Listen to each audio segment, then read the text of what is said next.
So my question is, on a soul level, from one soul to the other, what did you agree to when you came into this world? What did you decide to carry? Because it seems to me like you chose something here. You came in maybe with a soul contract, or you decided. It's almost as if you stepped up. And what it is I feel like you stepped up for your ancestral lineage in some kind of way. Meaning that yes, you have a soul energy, absolutely.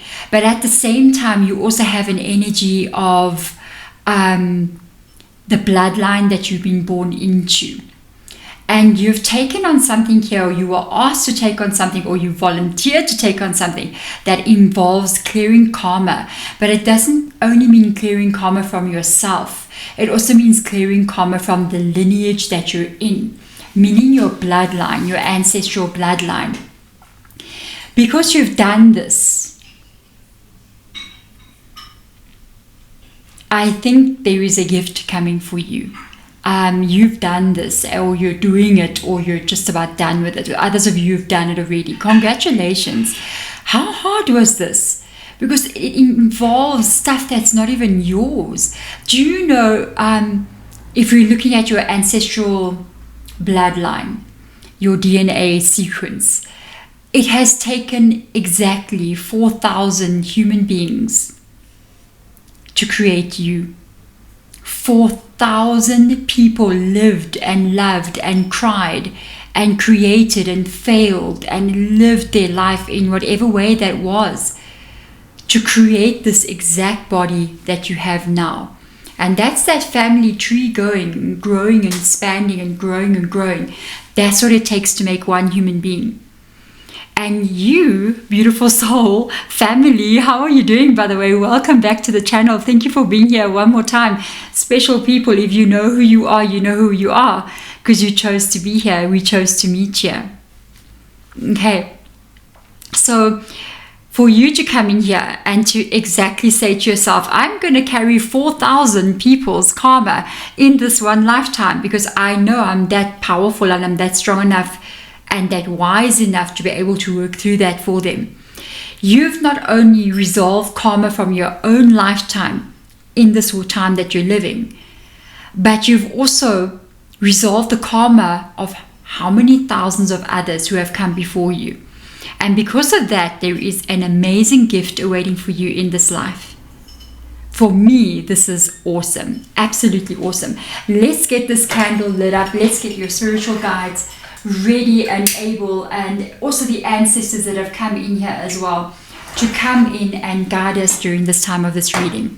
I am asking and I'm calling only the ancestors that have healed, only the ancestors that have worked on themselves and have walked through the fire, transmuted it into light, to come in here and guide you and explain to you some of the things that they wish to explain to you.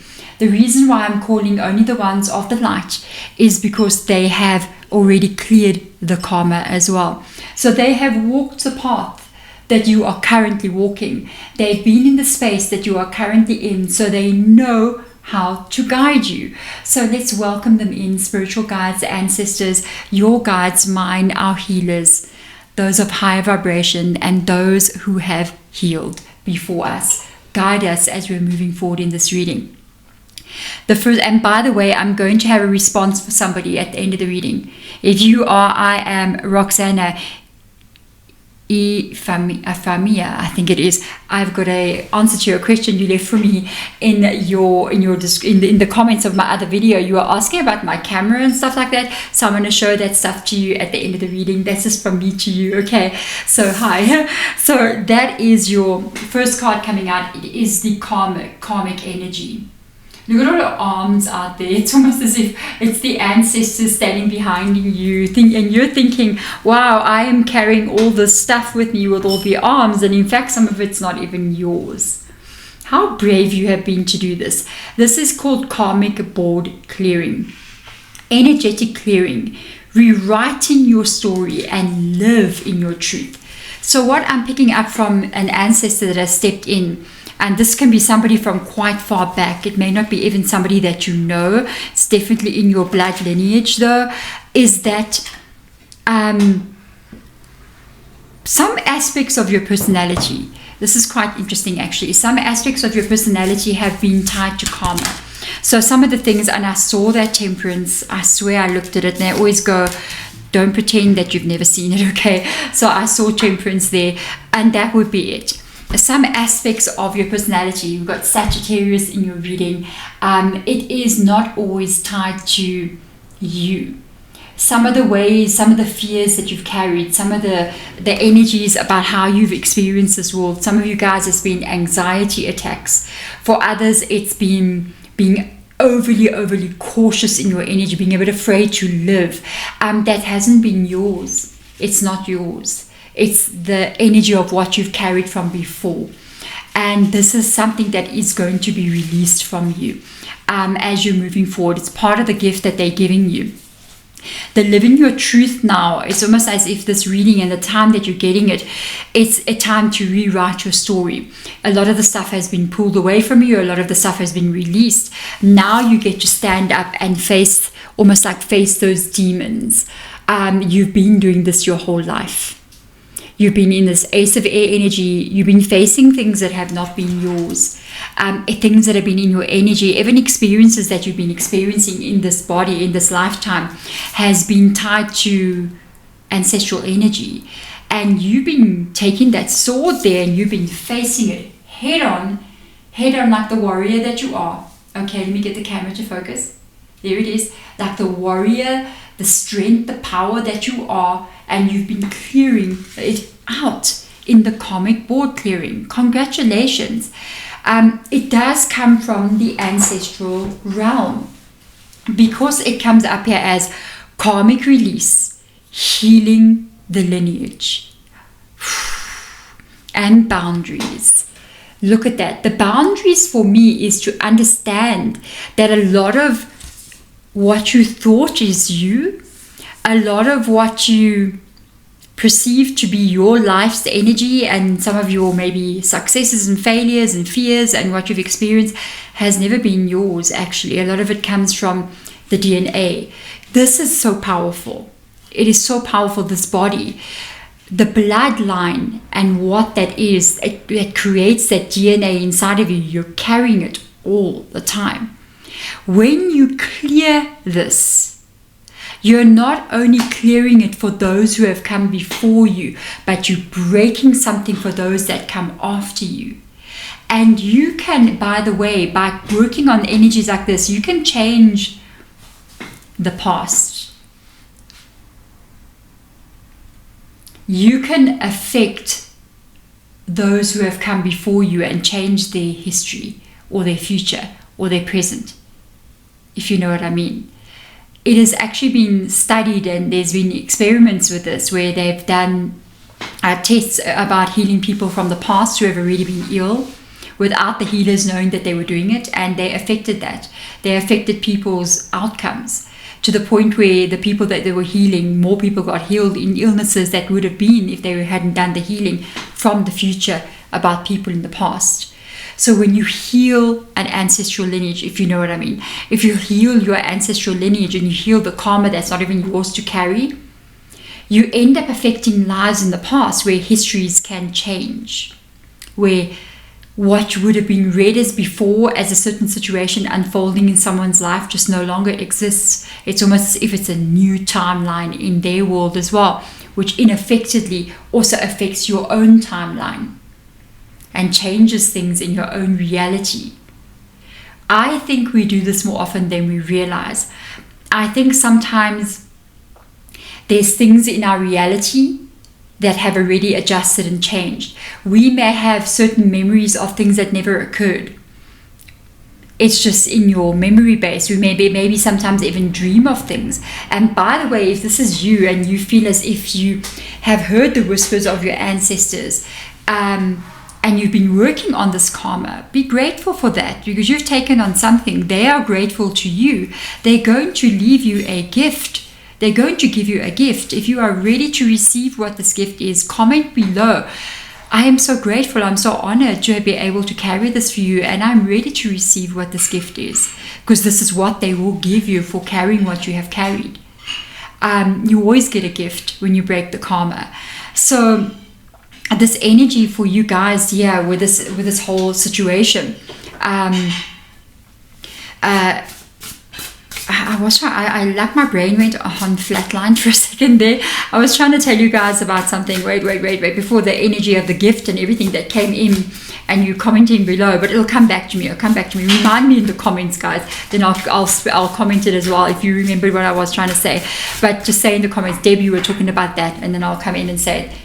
I've got porridge brains, guys. Okay, so with this healing of the lineage and the boundaries coming in here, this is all tied to now realizing that some of the stuff that you carried is not yours, and then putting that boundary and kind of like saying, but this is not being mine to carry. This is not really my story, so I am not accepting it as my life story at all. We are jumping timelines. That was what I wanted to talk about. We are jumping timelines, and sometimes you may have a dream or a memory about stuff that has no longer happened to you. Some people have memories of trauma that is no longer prevalent in their life any longer. And it can be stuff like, but I remembered it being this way, but actually it wasn't that way.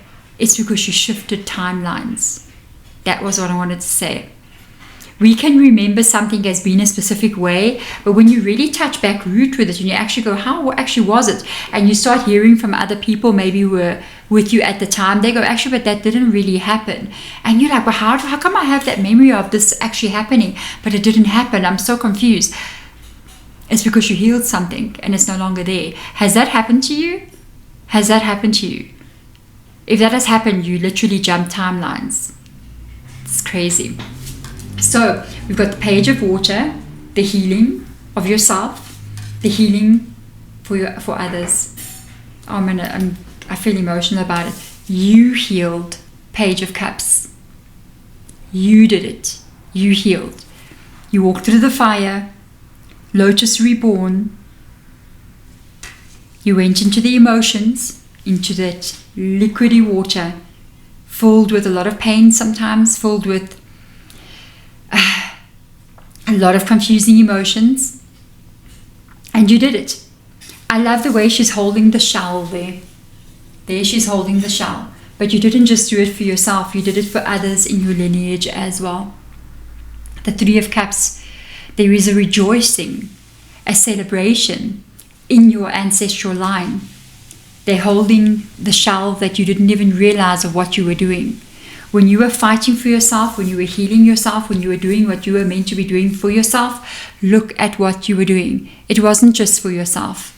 It's not only for the ones that come before.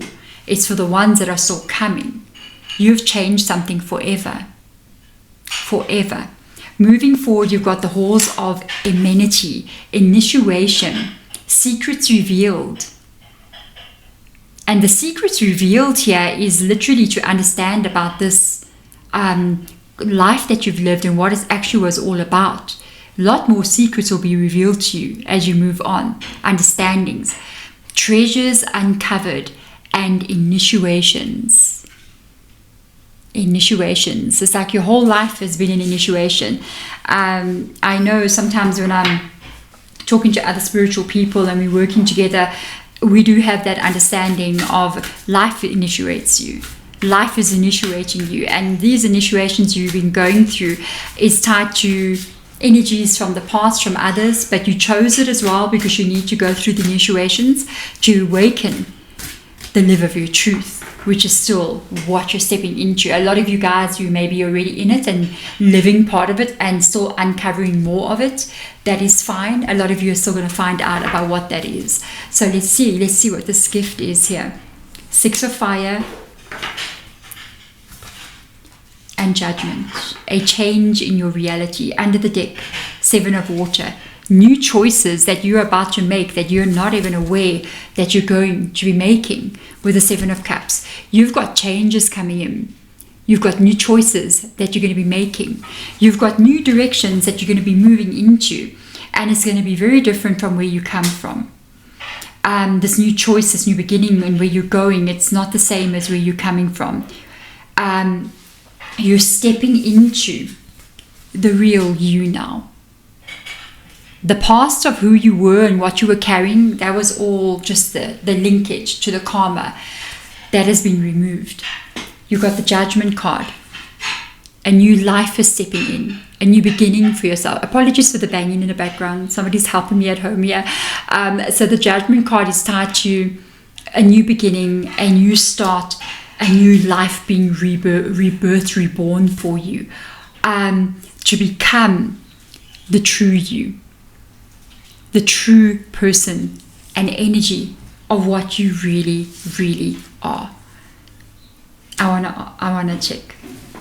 I'm always curious. Okay, so we've got Soul Star activation. Okay, I've seen two. I'm going to go with the two. Okay. So we've got Soul Star activation. Ooh. Fulfilling soul contracts and remembering who you are. You have fulfilled the soul contract that you came into this world with, saying that you're going to heal this lineage. Remember, this is your ancestral lineage, but you yourself are something else. Besides the body and this world that we have, you are also some kind of soul element that has stepped into this, that is something else, that is coming from somewhere else with that soul star activation.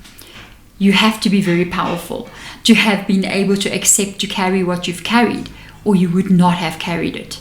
You would never have come in and taken it to carry. So a lot of wisdom in you. We've then got the inner earth, base chakra, which is the root chakra, strength and security, laying of foundations. I got to get some cards out for this one. This is talking about earth energy now. We're talking about this reality and how it is going to change as you are now rebuilding this reality, stepping into the person that you really are, releasing all that no longer serves you. Look how you just released everything. Look at that. How you released it all. And the arrows incoming even shows how it affected your life and how it affected your reality.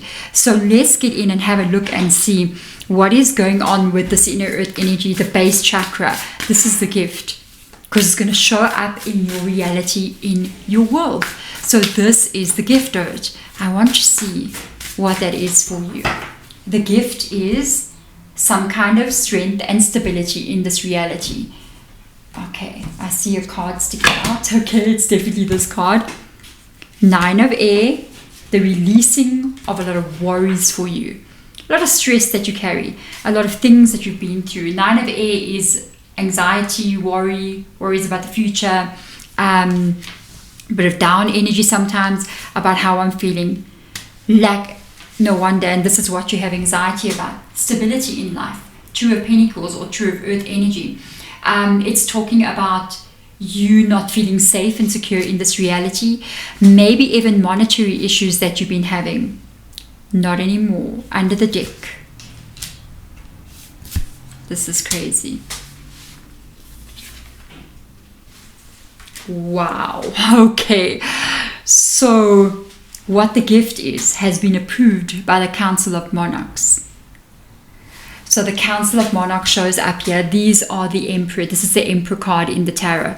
The Council of Monarchs is showing up as you have been given approval by the higher energies and other energies, and even this bigger vibe of other beings or spiritual beings that have been monitoring what you have done and how you've carried this. This is the helpers you've had helping you to do what you needed to do. Because of that, as you are moving forward through your reality, the Chariot card, a new beginning, a moving forward energy. As you're moving forward in your reality, you are going to be receiving lifelong stability in some kind of way. Financial stability, something that creates success for you.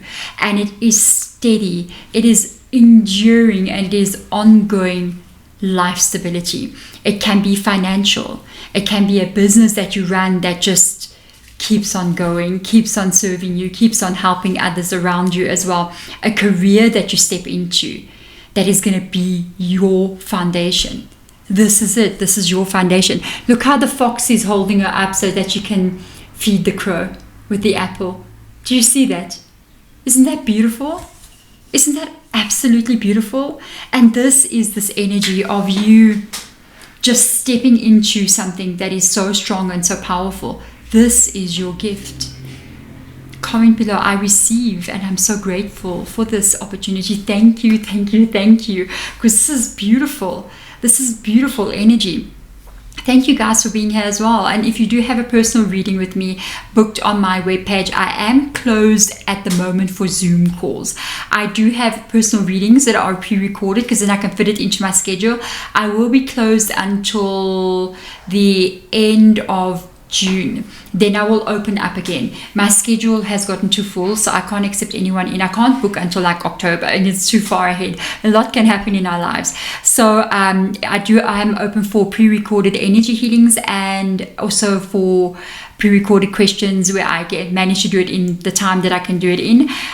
What else as well? If you have booked a Zoom call with me, I will be in touch with you just before our Zoom call, a day or two ahead of time. I will email you and you're going to know everything that's going on. If you have sent a pre-recorded, you've booked a pre-recorded question and answer with me, you can send me the questions inside of my webpage. There will be a place where you can message me on the side. It'll just like message me, and you can just message me and be like, hey Deborah, how are you? And we can start a chat over there as well. It's better to do it that way than in my email. My email has got overwhelmed with too many things going on there. I've been unable to answer the emails. So please do go check out my webpage there if you want to get a hold of me. Let me go to I am Roxana Ifamia. Okay, so I think I'm saying that right. So you said, I love your work. Today I have a different question. So if you guys have got different questions, anything you want to ask that's like not tarot reading related, maybe tarot reading, but not personal though. I can't do that on YouTube, like it'll be too overwhelming for me. But anything like about tarot cards that I'm using or about whatever. You're asking about my video. So I recorded the other video, special messages for chosen ones. You are forging, not following. And I was actually recording in Belito in KZN in South Africa, and you said like what camera are you using for the video? The picture is fantastic. I love the colors. You look great, by the way. Yay! That was like filmed outside. I didn't even use any lighting there. that's why I sat outside. I was using the sun outside for the lighting. That's also got a bit of like shadow on my face at one point, and I'm like, it's okay. So I use two different cameras when I'm recording. The one that I'm using now is like literally I use it a lot when I'm inside. This is a Canon RF5, sorry, or R50. No, that's my thing. It's a mirrorless EOS R50 camera. Okay, it's not the most expensive, it's not the most cheap either, but it's a very good camera. You can see the quality of what that is. I do use a mic. It's a Focusrite mic that I'm using, which is like attached to my thing. I've recently started doing that. I'm still figuring that one out. Okay, and then the lens that I'm using here works well with this kind of environment that I'm in. It is a Canon RFS 18 to 45 millimeter lens. It's nice to focus on this sort of environment. It doesn't zoom too quickly in. It does catch the zoom as well, so it's not a bad. I may improve the lens as I'm going on. Otherwise, where I filmed the video that you were looking at, guys, I was using an iPhone Pro Max. So I know I went and decided to get this phone. It is an expensive phone. This was the one I was using where I was filming in that video. No lighting, nothing. It's an expensive phone. I know. iPhone 16 Pro Max is not a joke. I put away a lot of money for this, and I saved for quite some time to get this phone. And I did it because when I am traveling around, I can't lug half of everything with me. You can film with this phone with no lighting, but I've noticed that my daughter's got an iPhone 13 and her camera is also amazing. So any iPhone honestly will do it. But the thing is with the iPhone 13 Pro Max, no lighting. So we were flying, and I knew there's going to come times when I'm going to be traveling around, and I need to have something that's just like quick. And what I do is I've got one of these, and then I don't have it with me now, it's on the other table. I've got the fitting that fits in here that just holds the phone. It just holds the phone, kapunk, on top like that. It's not one of the clip-on ones, it's an actual camera fitting. And then what this does is you can just literally open it up and put it down somewhere. I'll just get like Tupperwares in the place we were staying and stack them up and put it up higher so that's like positioned properly, and I film away. So if you're doing something, you want to start something, honestly, if you're going to do a YouTube channel, start with your phone. I didn't buy an actual camera for years. I think it was like the 3rd or 4th year that I actually bought a camera. Don't spend money to make money like that. Just grab any phone. I started filming with a Samsung, and the camera wasn't as good as this, but it was a good camera anyway. It was okay. But I started filming with that, and I think I was at like 35,000 subscribers, and I was still filming with a Samsung phone. Nothing wrong with Samsung. Nothing wrong with that. Don't come at me. Android and iPhone alternatives. I've got both in the house, and they both work great. So just for the clarity and why I chose this one is that I can do it without lighting. And it auto adjusts to everything, just to show, like, to pull in light when it needs to pull it in, to block out shadows when you need to block it out. It is not bad. So there we go. That is for you. I hope that helped you. Anybody else has questions, you can ask me, even about YouTube. If you want to ask me about YouTube stuff, I'm very much willing to offer any information that I have, anything. And if I catch your comment, then I'll come in and answer your question as well. Otherwise, I'm sending my absolute love to you guys, as I always do. Family, soul family, those who know each other from before. Thank you for being here with me one more time, and I will see you in your next video. Bye.